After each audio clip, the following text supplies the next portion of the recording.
Physical refining செய்யப்பட்ட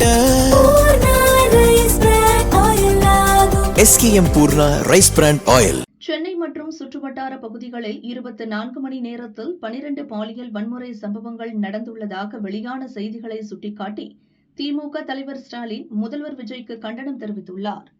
அறிக்கையில் அவர் கூறியிருப்பதாவது: எஃபிஷியன்டான அதிகாரிகளை நியமித்து விட்டேன், சிங்கப்பெண் படையை அமைத்து விட்டேன் என்று சீறிய முதல்வரின் காதுகளுக்கு பிஞ்சுகளை இழந்து ஓலமிடும் பெற்றோர்களின் அழுகுரல் கேட்கவில்லையா? மக்களின் பாதுகாப்பு பிரச்சினைகளுக்கு கால்ஷீட் எப்போது?